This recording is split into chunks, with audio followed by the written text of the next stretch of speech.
Hi everyone, how are you all. I hope आप सभी बहुत अच्छे होंगे और आप सभी लोगों की प्रिपरेशन बहुत अच्छे से चल रही होगी। This is Simran Kumar. Presently I am working in State Bank of India as a junior associate. तो 2023 की जो सारी वैकेंसीज थी, सारे एग्जाम्स जो थे वो हो चुके हैं। अब 2024 की बारी है कि 2024 में अब जो नई वैकेंसीज, नए एग्जाम्स होंगे बैंक के, कि वो होने को जा रहे हैं। तो काफ़ी सारे एस्पायरेंट्स का था जिनका मैंने एक पोस्ट डाला था यूट्यूब पे। उनका एक कॉमन क्वेरी ये थी कि क्वांट सेक्शन को लेकर बताओ कि हम क्वांट सेक्शन को कैसे प्रिपेयर करें। जब वो मॉक देते हैं तो उनको बड़ा डर लगता है कि मॉक में बहुत कम मार्क्स आते हैं, इसकी वजह से वो मॉक अटेम्प्ट नहीं कर पाते हैं। और क्वांट में जो क्वेश्चंस होते हैं कि इतने सारे क्वेश्चंस होते हैं कि इतना कंफ्यूजन हो जाता है कि जब वो एग्जाम देने बैठते हैं, अगर मॉक टेस्ट देने बैठते हैं तो उनसे अटेम्प्ट नहीं होता है। और जब मॉक टेस्ट पूरा हो जाता है तो उसके बाद में अगर वो क्वेश्चन करते हैं तो उनसे अटेम्प्ट हो जाता है। तो ये सब कैसे होता है। और एक अच्छी सी कोई बुक हो या कोई ऑनलाइन टीचर हो या कोई भी ऐसा सोर्स हो कि क्वांट के लिए एक अच्छा सा प्रिपेयर कर सके कि जिससे बिल्कुल भी डाउट ना हो, हमारे बेसिक्स भी क्लियर हो जाए और जो एडवांस क्वेश्चन होते हैं जो मेंस में आते हैं वो भी हमारे क्लियर हो जाए। तो उन सबको बता देती हूँ कि टेंशन लेने की कोई ज़रूरत नहीं है। कईयों का ये कहना था कि हम मैथ्स बैकग्राउंड से नहीं है, हमें मैथ्स नहीं आती, इससे पहले भी मैथ्स नहीं पढ़ाया हमने। तो अगर आपको नहीं भी आती है और अगर आप मैथ्स बैकग्राउंड से हो, जो भी हो, बिल्कुल भी टेंशन लेने की ज़रूरत नहीं है। क्योंकि मार्केट में बहुत सी ऐसी बुक्स है, बहुत से ऐसे टीचर्स हैं जो अगर आप बिल्कुल भी एक नॉर्मल पर्सन हो, अगर आपको सीधी सीधी कैलकुलेशन करनी भी नहीं आती है तो आप उनकी स्ट्रैटेजी से उनको फॉलो करके, वो बुक्स फॉलो करके आप अच्छे से अपनी कैलकुलेशन भी स्ट्रॉन्ग कर सकते हो। और अगर आप अर्थमेटिक देखो या फिर मिसलेनियस क्वेश्चन देखो, आपको पूरा सारे डाउट्स आपके क्लियर हो जाएंगे। तो कौन सी बुक होती है, कौन सा टीचर होता है जिसको आप फॉलो करो और कितना टाइम लगता है, किस तरीके से आपका जो होता है प्लान होना चाहिए कि आप बेसिक से लेकर एडवांस के सारे क्वेश्चंस अटेम्प्ट कर लो, उसके लिए कौन सी स्ट्रैटेजी होती है। तो कि अगर आपको ऑनलाइन प्रैक्टिस करनी है और अगर आपको ऑफलाइन प्रैक्टिस करनी है, उन दोनों के लिए मैं सोर्स बताती हूँ आपको। कि सबसे पहले देखो कि आप अगर मैथ्स में अटेम्प्ट करते हो क्वेश्चन, तो सबसे पहले आपको टॉपिक वाइज जो होते हैं सबके बेसिक्स क्लियर होना चाहिए। आप एक बार ये करो कि 2024 में जो भी वैकेंसी आने वाली है ना, वो अभी थोड़ा सा टाइम है, अभी 6-7 महीने, आप 6-7 महीनों में बहुत अच्छे से प्रिपेयर कर सकते हो। अगर आपका लेवल 0 है, 0 से आप 100 भी जा सकते हो। तो सबसे पहले आपको क्या करना है कि अपने एक पेज पे जो है आपको लिखना है कि कौन कौन से टॉपिक्स होते हैं अर्थमेटिक में जो बैंक में आते हैं। सिंप्लीफिकेशन होते हैं, क्वाड्रेटिक इक्वेशंस होती है, वो होते हैं बहुत ईजी होते हैं, उनको आप कर लोगे। सबसे पहले अर्थमेटिक क्लियर करने के लिए आपको एक पेज पे लिखो कि अर्थमेटिक के ये सबसे टॉपिक होते हैं। उसके बाद में आपको चैप्टर वाइज जो होते हैं ना, आपको बेसिक्स क्लियर करने पड़ेंगे। तो अगर आप कोई ऑफलाइन कोचिंग ज्वाइन कर रखी है, अगर कोचिंग से अगर आप क्लियर कर रहे हो आपके डाउट, तो ठीक है। बट समटाइम क्या होता है कि हम कोचिंग ज्वाइन नहीं कर पाते। बट कई स्टूडेंट्स का कहना था कि हम ऑफलाइन ज्वाइन ना करके हम ऑनलाइन कोई टीचर फॉलो करना चाहते हैं, तो कौन सा टीचर बेस्ट होगा। तो अगर आपने एक शीट पे अपना सारा अगर टॉपिक्स लिख लिए हैं और अगर आपको उन टॉपिक्स के पूरे के बेसिक्स क्लियर करने हैं और आपको देखना है किस तरीके से सॉल्व करें, तो आप देखोगे कि यूट्यूब पे बहुत से ऐसे टीचर्स हैं जो मैथ्स के लिए पढ़ाते हैं। जो मैंने टीचर अगर फॉलो किया था वो था आशीष अरोड़ा सर। अनअकैडमी पे भी जाओगे तो आप उनकी क्लासेस मिल जाएगी और यूट्यूब पे भी देखोगे तो उनकी क्लासेस अच्छे से आपको मिल जाएगी। आप आशीष अरोड़ा, मैंने उनको फॉलो किया था, अगर उनको आप फॉलो करते हो अच्छे से कंटिन्यूसली, तो आपके बेसिक से लेकर आपका जो एडवांस होता है वो सारी अर्थमेटिक क्लियर हो जाएगी। और उनके जो क्वेश्चंस होते हैं वो बहुत अच्छे लेवल के होते हैं, एग्जैक्टली वैसे ही क्वेश्चन होते हैं जो कि एग्जाम में आते हैं। अगर आप उनका पैटर्न देखोगे क्वेश्चंस का और उनको सॉल्व करोगे और अब एग्जाम अटेम्प्ट करोगे, तो आपको पता चलेगा कि ये वही क्वेश्चंस होते हैं सारे जो आपने उनकी क्लासेस में सॉल्व किए हैं। और एग्जाम सेंटर में जो क्वेश्चन होते हैं वो बिल्कुल भी मतलब सेम होते हैं, बिल्कुल भी डिफरेंट नहीं होते हैं। तो आप उनको फॉलो कर सकते हो।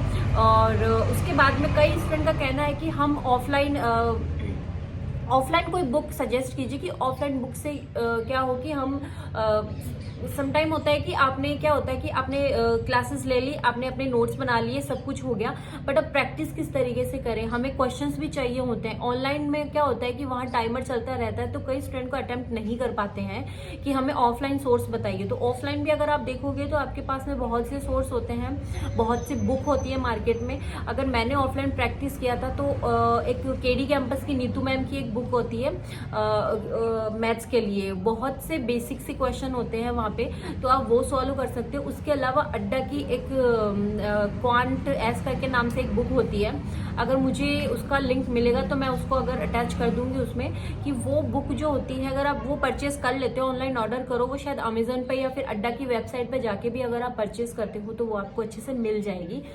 ऑफलाइन पहले अच्छे से क्वेश्चन अटेम्प्ट कर लो, अच्छे से अपने सारे बेसिक सॉल्व कर लो, हो जाएगा। उसके बाद में अगर आप क्या होता है कि अगर टेस्ट दोगे तो क्वेश्चन अटेम्प्ट करने में थोड़ा इजी रहेगा। कई स्टूडेंट का कहना होता है कि हमने कोर्स कर लिया कंप्लीट, सब कुछ हो गया, बट हमारे पास में क्या होता है कलेक्शन नहीं होता है क्वेश्चंस का। इस वजह से क्या होता है जब मॉक टेस्ट देने बैठते हैं तो वहाँ पे क्या होता है मिक्सअप क्वेश्चन होते हैं। वहाँ पे होता है कि एक क्वेश्चन होता है प्रॉफिट लॉस का होता है, एक क्वेश्चन मिक्सचर और एलिगेशन का होता है, एक टाइम एंड वर्क का होता है, सिंप्लीफिकेशन, ये सब होते हैं। एक एक क्वेश्चन होता है ना, और एक क्वेश्चन भी कोई ऐसा क्वेश्चन आ जाता है कि हमने उसका कॉन्सेप्ट देखा ही नहीं होता है, तो हमारा दिमाग खराब हो जाता है और शायद वो पूरा सेक्शन जो होता है ना, पूरा मॉक जो टेस्ट होता है ना, वो शायद बिगड़ जाता है। तो सारे हर टाइप के क्वेश्चन सॉल्व करने के लिए आपको एक अड्डा की बुक है और नीतू मैम की बुक है, इन दोनों में से जो भी आपको अच्छी लगे, दोनों अगर दोनों भी सॉल्व करते हो तो वो भी बेटर होगा आपका, क्योंकि दोनों अलग अलग क्वेश्चंस होते हैं, अलग अलग कॉन्सेप्ट्स होते हैं, तो बेटर होगा। और जितना हो सके उतना प्रैक्टिस करो, जितना हो सके उतने क्वेश्चंस लगाने की कोशिश करो। और कई स्टूडेंट का कहना होता है कि एग्जाम में क्वेश्चन जो होते हैं ना शॉर्ट ट्रिक से अटेम्प्ट करोगे तो आपके इजी अटेम्प्ट होंगे और टाइम भी बचेगा। देखो मैं बताती हूँ कि शॉर्ट ट्रिक के चक्कर में बिल्कुल भी मत पड़ो।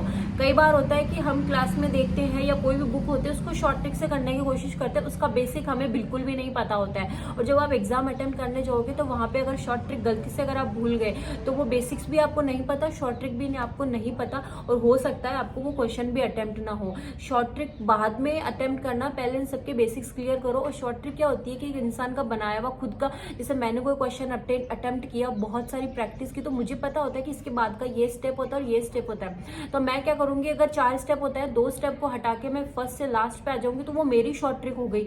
जरूरी नहीं है कि आपको भी वही सुटेबल हो। तो शॉर्ट ट्रिक ये सब कुछ नहीं होता है कि आपको जैसा सुटेबल हो आप वैसे करो, प्रैक्टिस करोगे तो आप खुद ही अपनी एक ट्रिक बना लोगे, और उसको उस चीज को फॉलो करो, किसी और की स्ट्रेटेजी को फॉलो मत करो, बेस्ट होगा ये आप सभी के लिए।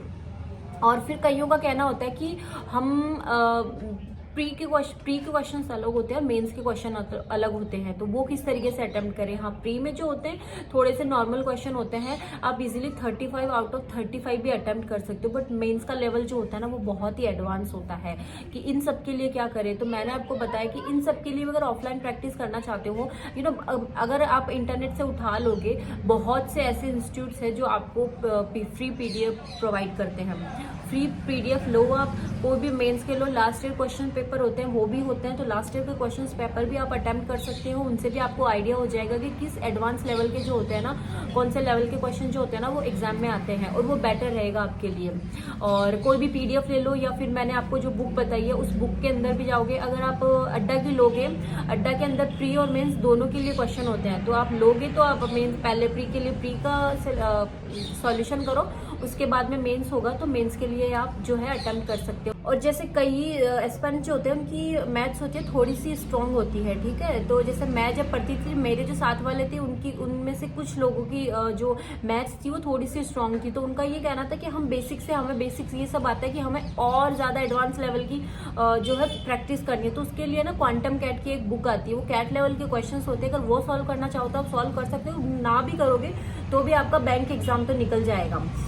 उसके बाद में आपको मॉक टेस्ट देना चालू करना है। अगर आपके बेसिक्स क्लियर हो गए हैं, आपके नंबर ऑफ क्वेश्चंस जो होते हैं आपने बहुत से लगाए हुए, इतनी प्रैक्टिस की हुई है, तो फिर आपको कोई नहीं रोक सकता। उसके बाद में अगर आप चालू करो मॉक टेस्ट लगाना, और तो वो बेटर रहेगा। मॉक टेस्ट जब स्टार्टिंग में जब आप मॉक टेस्ट लगाओगे तो ये बात अच्छे से ध्यान रखना कि आपके मार्क्स जो होते हैं ना वो इतने अच्छे नहीं आएंगे, सेटिस्फाइड मार्क्स नहीं होंगे आपके, तो आपको बिल्कुल भी डिमोटिवेट नहीं होना है कि मैंने इतनी सारी प्रैक्टिस की है ऑफलाइन, इतनी सारी बुक्स मैंने सॉल्व कर दी है, इतने सारे क्वेश्चंस मैंने सॉल्व कर दिए, उसके बाद भी मेरे अगर नहीं आ रहे हैं, तो इतना ज़्यादा डिमोटिवेट होने की बिल्कुल ज़रूरत नहीं है, क्योंकि एक आप ऑफलाइन प्रैक्टिस करते हो और एक ऑनलाइन अगर मॉक टेस्ट देते हो तो बहुत ज़्यादा दिन रात का उसमें डिफरेंस होता है।